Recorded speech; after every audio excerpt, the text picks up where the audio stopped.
We're back, ladies and gentlemen, with the collegiate groups. Both teams 2-0. It's NYU versus CSU. And for this one, Anders? Yeah, and when we're headed to Icebox here, it's going to be an interesting matchup. CSU definitely, if you look purely on paper, the favored team headed into this one just based off of rank alone. But NYU will definitely be putting up a fight on Ascent of all maps. We know that that's North America's most standard pick. So we have a lot of ground for there to be nuanced play here. There's going to be very set expectations for both teams. And so NYU could very easily get a leg up by bringing something a little off meta. Oh, yeah, of course. In that corporate game just before, we did see Icebox as the first map. This looked to slip its way in. It was actually that fourth ban in today's veto. But yeah, we do go to that Ascent pick. It is just the best of one as well. So you don't have a whole map pool to fall back on into this one. Most certainly don't. And that will really fall on NYU, I believe, to really set the pace here. Knowing that they're disadvantaged, at least again on paper, they're going to have to be the ones to sort of set that surprise and create an opportunity for themselves. I imagine that they'll come into this and hopefully not be running a standard composition, maybe something a little bit adjacent to meta, something like a breach, just to give them that little bit of element of surprise. But we will definitely see once we get into the agent selection. We certainly will, which we will be diving into in the next couple of moments. The players readying up right here, right now. We will be going to Ascent first and foremost in this best of one, where a little bit of a spanner in the works there. We thought that Icebox could come out, as I mentioned. Obviously, we saw it picked up in that first series of the day, but we are getting into that veto now, Anders. Yeah, certainly are. And looking at the compositions that we see beginning to come out here, it looks like we're not only going to get a little bit of compositional mix-up, but a ton of compositional mix-up. We see here, at least based off of the hovers, some very out of left field picks. We see hovers for Brimstone, Sky, Sova, Jet, and Phoenix over on the side of NYU, definitely breaking from that meta as I was describing. Something a little bit more standard coming out on the side of CSU with that double duelist configuration and Omen, Sentinel, and Sova. In fact, pure standard on their side. And we will see that Brimstone locked in for NYU. They're playing into exactly what I was getting at, this off-meta, wrench in the works type of approach to upset the firepower superiority that we imagine CSU is going to be bringing to this map. If these all lock in, I think we have one heck of a match on our hands. Lots of flashes available for the side of NYU. They'll be looking to set an explosive pace here and then probably play pretty heavily into post-plant, utilizing the Molotovs from both Brimstone and Phoenix to get that little bit of reach, that last couple of seconds that they'll need to close out each round as they open up on their attacker's side. Oh, yes. We did talk about CSU being big favorites in this one. Both teams 2-0 records thus far in the groups. So as we go further into this tournament, we do want to see these spanners in the works, as you said, as we head on to Ascent. We all start with the pistols. Yeah, and headed into this, I'm really excited to see just exactly the type of pacing we see out of NYU. With that depth of utility that they get out of their Sky, they can choose to either play a very mid-round, adaptive approach, or they can choose to go just outright aggression, high explosivity, leaning deeper into that Phoenix and that Jet. And really, this first couple of rounds is going to give us a great idea of how they want to take on this map as a whole. Certainly the case. Initial pistols being bought up. Not as many frenzies nowadays, Anders. No, certainly not. After that patch 2.02 nerf, Frenzy's a little bit more of a rare sight, which personally I'm not upset about. To each their own, though. It looks like we'll have two pistols on the side of NYU with two Frenzies to back it up, a Ghost closing out the set on Turker. And on the opposite end for CSU, we see a slightly different setup. Two Ghosts in this situation, leaning more heavily into the fact that they're on that defender side. They'll be able to take those long-distance duels and get a little bit higher value out of that. Leaning two players towards mid here, it makes sense why they're going with those pistols. A quick prod into mid out of NYU using a bit of that Sky utility. The spike leaned towards A, though, as their Brimstones prodded his way up all the way to A main, indicating that that site is at least somewhat free at this point. They'll get their Phoenix up mid, and that may be the first point of contact here. Slightly leaning back towards A, and Tree will ignite this round. Posh certainly wants to do that. He was controlling those middle angles, as you talked about, Anders. A key point here on Ascent. Let's try and take down the double prod. Yep. Obviously on your screens, Jam has to hold up the line, actually bait space into an angle where he doesn't check his corners, certainly does. Takuman with both. Omen's able to spring to life, throw the paranoia, and support Sea-Dog on the angle as the spike, well, almost fails to plan. Jet now low HP, taken down instantaneously. And a great retake there from CSU. We saw that they gave a lot of map space to NYU in the opening portions of that round. NYU getting up mid with their Phoenix, getting up A main with their Brimstone, and then pivoting the whole team back that direction to take advantage of the space that they had established. You see a quick collapse, though, from CSU, particularly taking advantage of that wraparound route through tree, and it shuts down the offense of NYU before they can even get the spike down. We'll see here a complete change of pace from NYU, instead leaning over to the B side of the map with a full 5 stack. You have to imagine with this sort of positioning, we'll see something a lot more explosive. Certainly the case. Shots taken right through and preliminary information gained from Sea-Dog. He needs to check both of the corners, takes a lot of damage in that preliminary engagement, perhaps allowing the pistols to barrel onto his position. With Space not taking the initial face, instead sitting behind the smokes, a jumping shot guarantees a spike plant, which they cannot prevent even with the shotguns. Jet centered over the top, a paranoia blinds everybody. And Takuman able to find one in retaliation where this will be contained, almost the knife.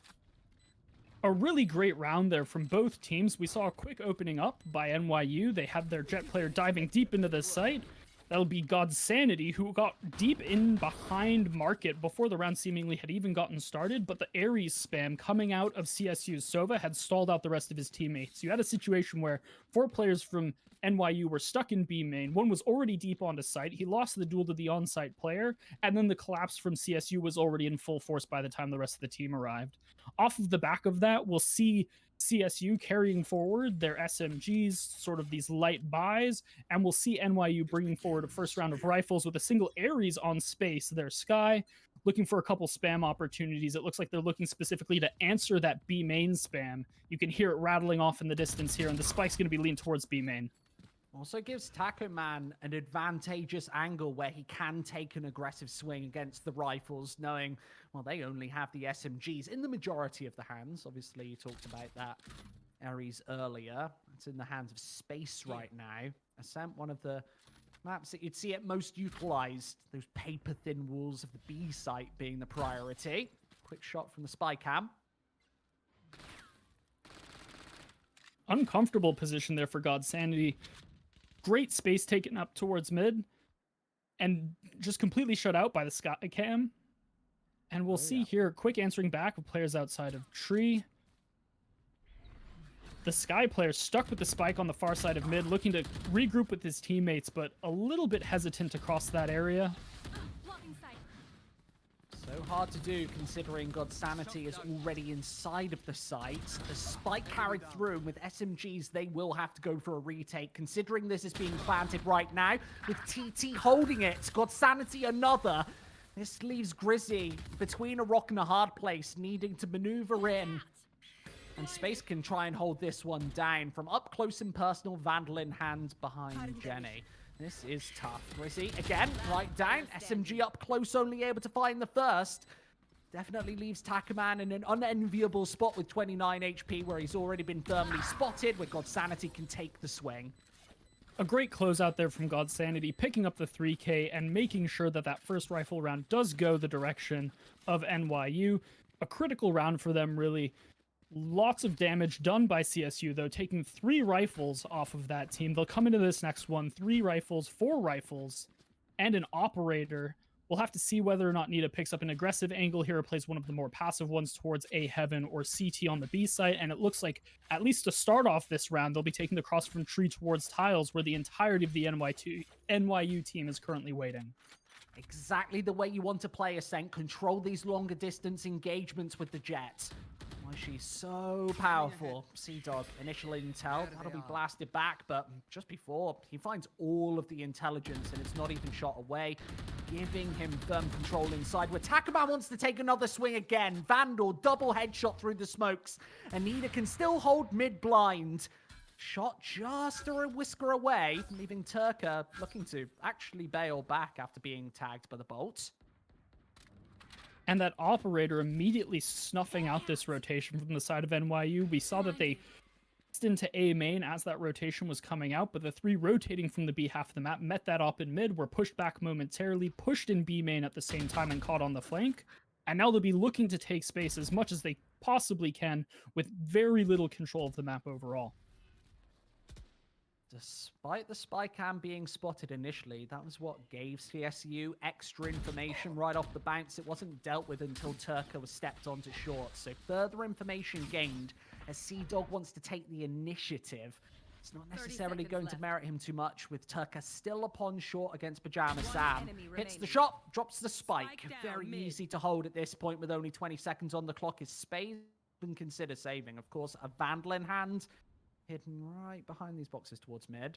And with 15 seconds, that aforementioned approach seems to be especially poignant right now as CSU starting to chomp down on this lead. Definitely looking to save the rifle here and carry forward that hero rifle into the next. Looking like God Sanity will sit on knives, so they'll be in a great position to actually levy a pretty impressive eco round attack. You imagine that God Sanity will lead into those knives, carry forward that rifle, buy into another hero rifle, it looks, on Poshy. So they'll have a little to lean on as they go into this. On the side of CSU, you obviously still have full firepower, rifles across, with the operator still in the hands of Nita. Unable to convert on kills yet at 0-3-1 as a scoreline. Nita's definitely going to be looking to have a little bit more impact here, especially given the economic investment of that major rifle in their hand. So hard to get into these ones, considering you have to take the half buy in these scenarios. Smokes for short. It's not going to actually bait anybody necessarily out into the open, as Grizzy can just hold the angles behind the Cypher wall. That cage fully placed. And NYU will just be looking for picks here. Those jet knives did come off immediately at the start of this round. They went for B main pressure, but were caught out, unable to push through. Grizzy will be pushed up mid here and finds Turker on the rotate, locks off another one. The three with the spike, however, are already towards A main. They'll be met by two, though, including the operator. Cat has been a main focus, remember, Anders, where CSU have put the majority of their focus, with Grizzy finding one again towards the middle of the map. Space eliminated, puts less pressure on these A defenders. They can hold this one down instantly, with CDog finding two on the pistol. And a tragic moment there for the side of Gonsadity. He comes into that site, tries to trade out his teammate, gets to the left side of Generator and misses the right click of the knives onto CDog, enabling that 2K that would ultimately close out the round. Nita finding the first pick with the operator and making that investment worth it. CSU now starting to snowball this a little bit at 4-1. They'll carry a Hunter's Fury into this next round as NYU is sitting on 4 ultimates. Look at them to leverage those this round. You've got the Hunter's Fury online, the Orbital Strike, Seekers, as well as a run it back. Tons of entry tools, entry by proxy utility. They should be able to slam into a side of their choice and definitely find a significant amount of space. You better believe that Takuman's going to get aggressive in this scenario. Already getting the initial intelligence as God Sanity wants to burst off the back of the generator. Takuman instantly taken down. God Sanity steps into a more aggressive angle where the smokes are placed, and the drone will get that preliminary information. Backing off, Grizzy cannot take the initial angle with the Hunter's Fury. Taking center stage, also a frag. Spike still down, time pressure applied with a couple of ultimates left to use. Turka just sits outside of the wine. There's no real intel gained off Grizzy going for the cross. And still, none of these positions initially burrowed out, meaning they have to take the sprays blind on through. Space dealt with. 3 more to find. Playing passive angles as Pajama Sam can nail another one, allowing CDog to get more aggressive, and surely the Hunter's Fury isn't able to do enough. It's all utility to prevent the defuse initially. Can't even get it halfway. This one will explode. A wonderful cascade of utility there by NYU to eke out that round. You saw that it was going a little bit sideways. You saw CDog dropping in, taking out their Hell player in the post plant and really compromising their hold on that site. You had Posh towards Tree and gets a cross kill as they try to push those 2 A main players, and it really comes down to Turker's Molly and the Hunter's Fury out of TT that locked that round away. Even as Turker went down, I presume they were trying to hold that Orbital Strike as a post plant utility as well. It becomes unavailable obviously as he drops, and it's that Hunter's Fury from TT with that Incendiary that ultimately lock it in. And that will give NYU solid footing here. They're still on a little bit of a sketchy buy. They have a Bulldog and an SMG around their rifles, but they'll lean into the B site to open this one up. Seems like CSU are aware with the rotate already on the way. Sea-Dog information, knowing that that drone can actually scout through. Turka, got Sanity, both take 2. That's the B site completely compromised with the Smite going away once again. And a little bit of a precarious position here. We see that Turker is stuck on site with the plant despite having Orbital in play. You'd love to see him in B main here, able to use that as an off-site post-plant piece, but it's not going to be available to them here for the most part, which means they're going to have to take these gunfights and defend this site the good old-fashioned way. Hackerman's already been tagged down very low, so losing Pajama Sam in the meantime means he's unlikely to take the fight. 3 on the site, so hard to do, as Omen will likely drop here. TT ends it. A wonderful round from NYU to lock that in, pulling us 1 away from an evened up scoreline.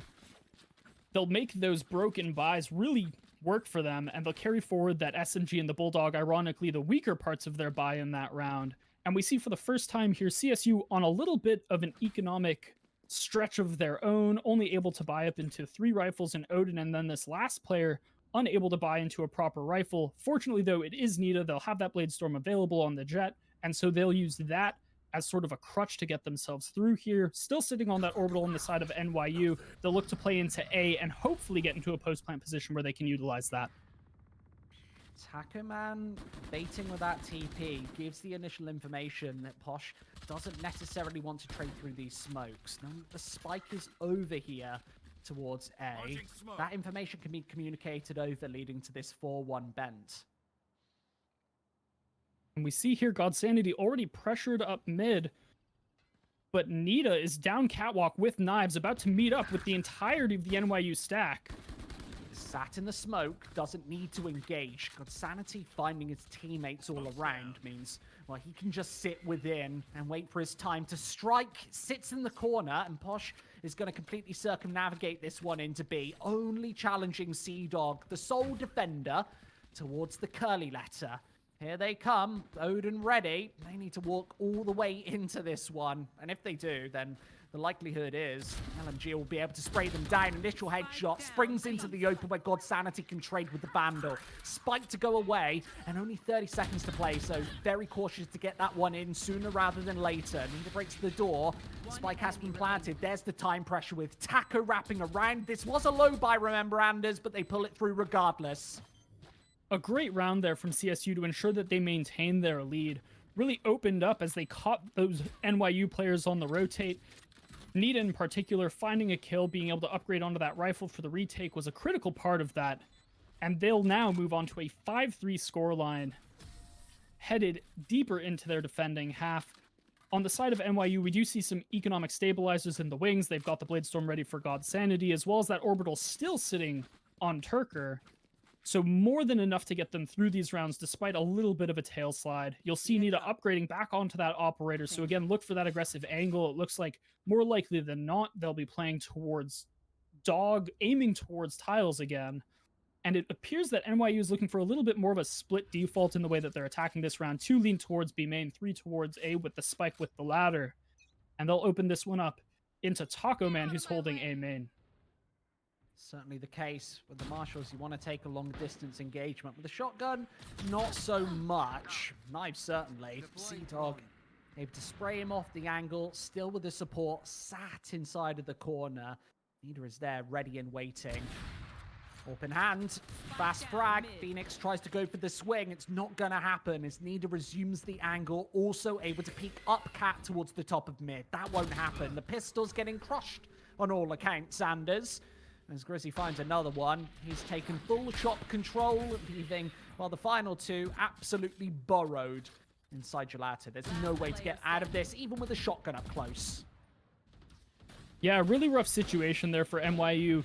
The 2 players on their team who brought through pistols not being able to find anything in the earlier portions of the round, and the 2 players who bought up into something that wasn't a pistol, that Bucky and that Marshall, were seemingly finding engagements in the least ideal positions imaginable. You had the shotgun taking the A main duel, and they're quickly pushed off of that, and ultimately that will just lead to Grizz taking apart the end of that round. Moving into this next, though, we see an operator for both sides, the first time we've seen that in this map, and we'll have to see whether or not God Sanity can open up an effective portion of space for his team. It looks like they've become very well aware of the fact that Nita likes that dog to tiles angle, and so that's where God Sanity will look for his initial op line. You would hope he can win the AWP duel. He's top of the scoreboard, where the Nida is sat right at the bottom. Initial info given away towards mid. He wants to change up his angle, knowing that even with a jet, he can bounce out after finding the first. Great initial op pick from Nida there, winning the favorable side of the op duel, and that will open up the middle portion of the map for his team. Sort of corralling NYU into this A-site corner now. We see that C-Dog is deep on the flank, locking down tiles. These Seekers will indicate that he is in that flank position, though. But at the same time, it's going to be too late. He picks up 2. Yeah, also spotting space. There's nothing to be done with the Vandal here. Yes, he's taking cat control in one with, but with Nida hitting even more shots, he has to peek into Grizz, who's burrowed himself inside a garden. There's no way out. And the whole story of that round was the fact that that drone up into mid gave away the positioning of the defensive op. In spite of that, that op then proceeds to win the op duel, and that opens up the entire round. We saw C-Dog on that mid-round flank coming through tiles, and despite the Seekers immediately giving away the fact that he was on that flank, leaning towards his position, he still manages to take that Odin, pick 2 off of Catwalk, and compromise the space that space, of all players, was in, leading to him dying and giving the round. This will put CSU at 7-3 on the half thus far, sitting on 3 ultimates, Hunter's Fury from the Shadows, and Empress in their toolbox for this round. And we'll see a run it back open this. See if he actually can, knowing that Grizz is sat on the site, ready to take the fight once again. Quick headshot, backs into a more safe space, where quite literally space cannot punish. That's awkward.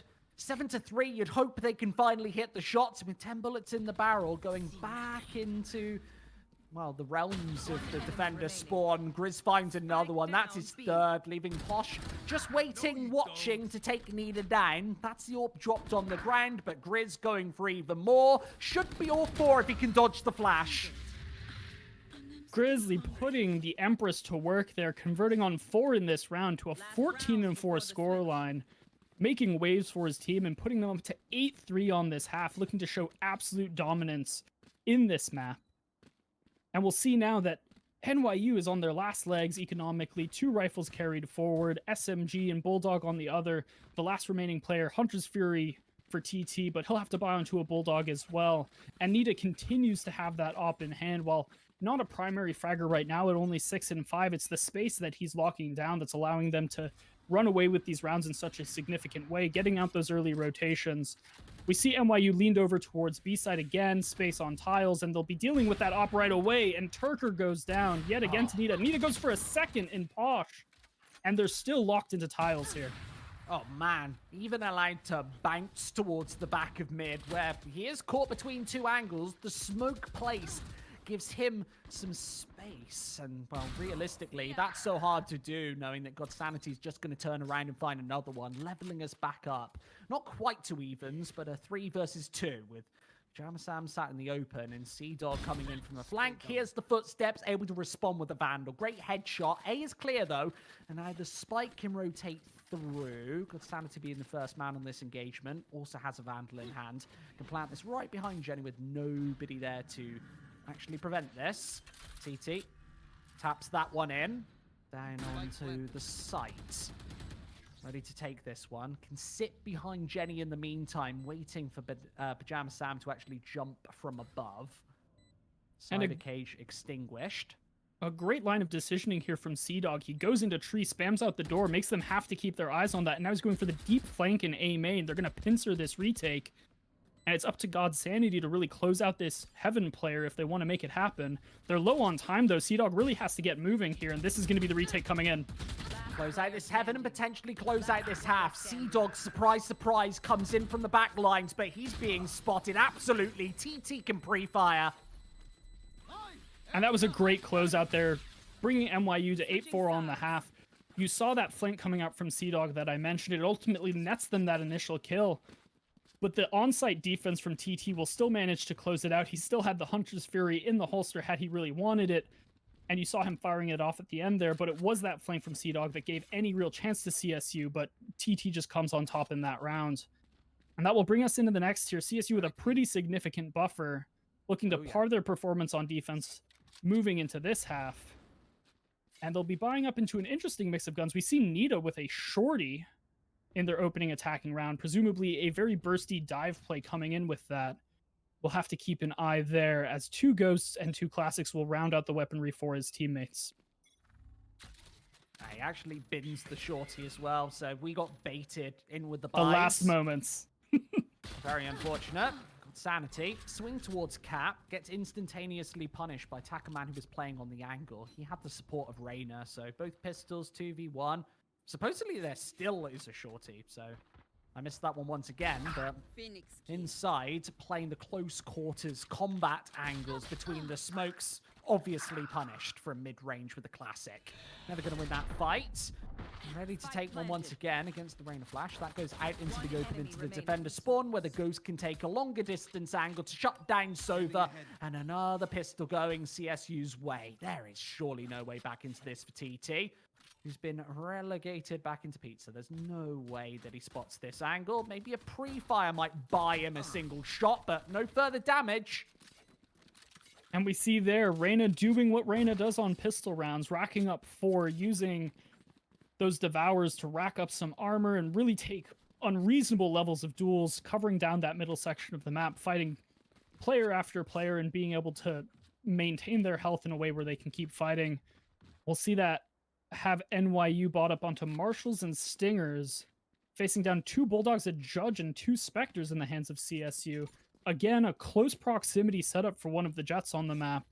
Nita will probably be playing fairly aggressively here, trying to close the gap and get some value out of that Judge. To surmise what you're saying, those Devours very appropriately named, considering you can peek all the way down highway against the blinded up pistols. Got Sanity this time, an angle. Misses the headshot, much needed with the Marshal. They take the site as the response, and talking of responses, there doesn't seem to be much. The Judge playing up close. During an executioner, perhaps, as Posh is able to find one in the meantime. There goes Molly right over the top, but that's only going to block off one of these angles as Nita takes blind shots against God's Sanity. This one should be quickly crushed, as Posh is actually just stuck on Heaven right now with all of the information given by the drone. He spotted absolutely everybody. Pajama Sam can spray through the wood in the meantime, and realistically, nothing for TT to do apart from extra damage here, and I don't imagine they'll find all too much with the bolts flying in between in the meantime. TT, one more, but no rifles to be retrieved. Flying into this one, even more damage, but shouldn't be notable as CSU might be about to close out this map. Yeah, moving up to a 10-4 for CSU, making use of that weapon advantage, but ultimately losing all of their players there. They'll buy up into rifles here nonetheless, but great play from Nita on that round, playing in the smoke up on A Heaven with that Judge, making sure that they get that proximity required to convert. They'll find God's Sanity and open up that round for their team, and it ultimately boils down to the time alone that Space is unable to get the defuse.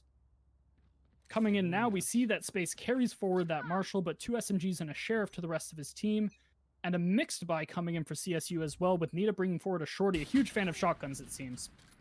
Space has missed a couple of those early shots, playing to NYU's absolute detriment. We saw him sat inside of tree last time, just watching onto that A site where he was unable to find absolutely anything. Still a minute 20 on the board.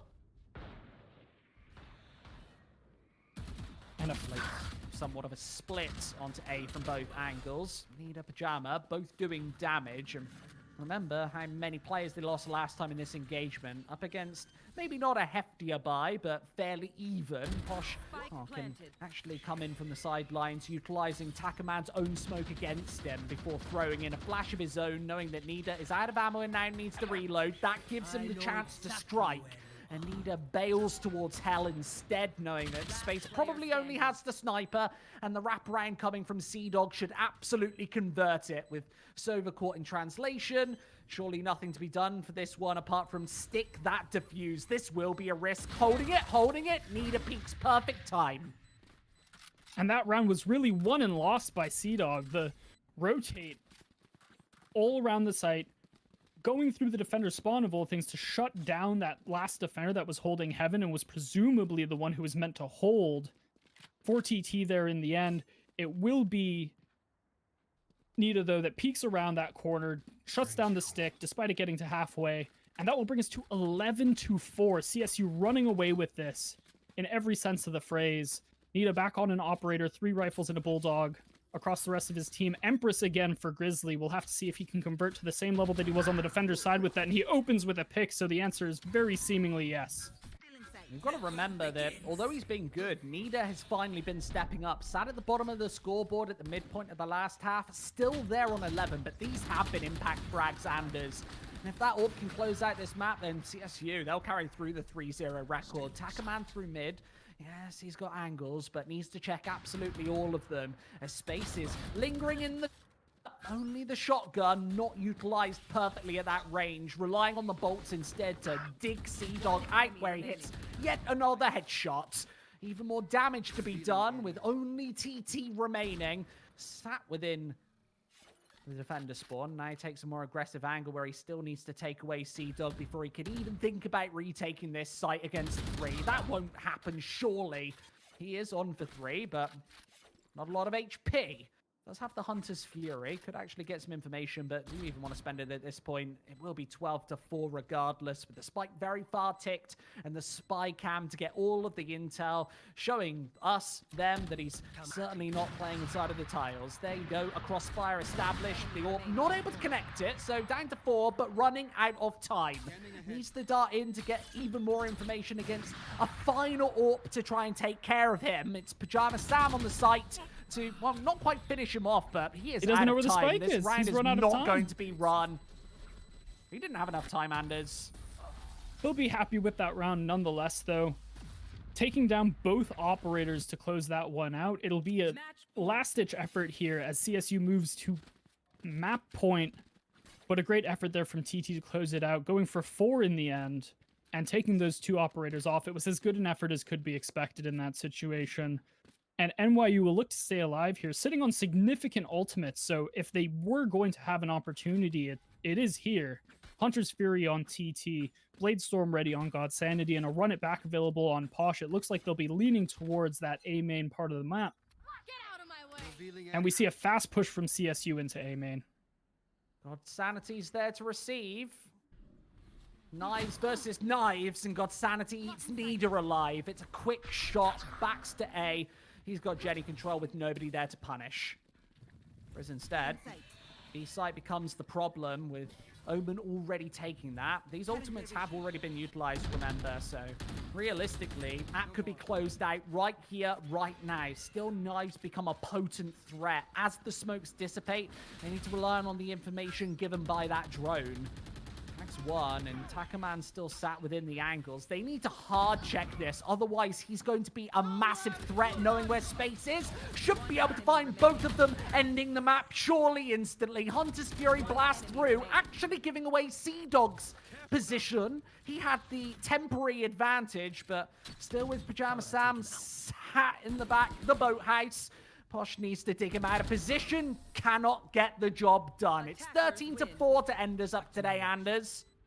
And what a wild round to close it on at that. Coming down to a final 1 versus 1. It was the positioning of Taco Sam that really cracked that round open. You saw him tucked into that corner, the multiple guiding lights coming out of space in market, not finding him, instead going to his left and over him. And that gave him the opportunity to punish as the initial push came in from the side of NYU. He picks off the Sova, he picks off another, and it really shuts down any sort of retake potential that may have existed there. A pretty succinct win for the side of CSU with a 13-4 at the end of the day. Yeah, they go 3-0 in this group. It does look like they are probably one of the most potent teams in this entire tournament. We'll see how they continue their run a little bit later. Obviously, we'll be talking to both of these teams in just a few moments. We'll go to a quick break, but don't go very far because we'll be sitting down and getting their thoughts right after this.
Welcome back. We've wrapped up all of the action from CEA for today, but just before, we've got to talk to the captain of CSU. Of course, Sea-Dog joins me. How are you doing after that very dominant victory, Sea-Dog? I'm doing great. Yeah, I'm feeling great. Some say the C stands for champion. Is that true? No, it stands for Caleb, unfortunately. There you go. Not as interesting, not as exciting, right? Not as exciting as that matchup that we just saw, of course. 13-4. Did you expect it to be so dominant? We didn't really know what the other team's like average ranking was and whatnot, and we kind of went into it with a bit of a scuffed roster. One of our main players couldn't make it, so we were iffy, but we got into it. We were chilling. We were vibing. Is that one of the harder things about playing these collegiate leagues, that you don't actually always know your opponents? You can't anti-strat. Sometimes it's a little bit harder to put into the time to kind of counter-strat your opponents in that sense? Kind of. I mean, when you're playing on like a professional scene, everyone knows kind of who each other are, and like you could pull up VODs from like TSM or Cloud9 or whatever, but you can't pull up VODs for like the CSU Rams Valorant team, right? Like, Oh, no. there's not a lot of anti-stratting that can really go on behind the scenes because we just don't really know each other that well. No, not at all. That was obviously a really interesting match there. We did see a little bit of a change-up, didn't we, Anders? Yeah, we certainly did. One of the things that definitely stood out to me was just how off meta NYU's approach was to this map. Did that catch you off guard at all? I know we saw sort of a flash heavy composition with both the Phoenix and the Sky, and a little bit of an off meta pick in the Brimstone over the Omen. Was that something that caught you guys off kilter a little bit, or was it sort of par for the course? Honestly, I don't think it really mattered that much. I mean, I got a bird in my face, one or two. That's pretty much all that like I noticed in the game. Like, I just got flashed more than normal, but like, I think it might have hurt them for entering onto sites and stuff, especially since we had defense first. They didn't really have like a. I don't remember. I think they might have had a Reyna, but I know they had a Jet. No, they had a Phoenix. Yeah. I think having a Reyna would have helped there, because that way they have someone who can enter, get a kill, and then be safe and allow everyone else to follow in after it. Plus, you still get those flashes. I think Reyna's just really good. So. Yeah, absolutely. And you mentioned that you caught a couple of birds to the face and were flashed a little bit more than usual. Something else that you did recurringly throughout this map, it seemed, was get off really impressive flanks. There were countless rounds where it felt like the defining moment was you wrapping around defender's spawn or getting deep on catwalk on a flank. Are you IGLing for the team, or is that mostly like a personal on-the-fly decision-making process where you're going for these deep angles and flank compromisations for your opponents?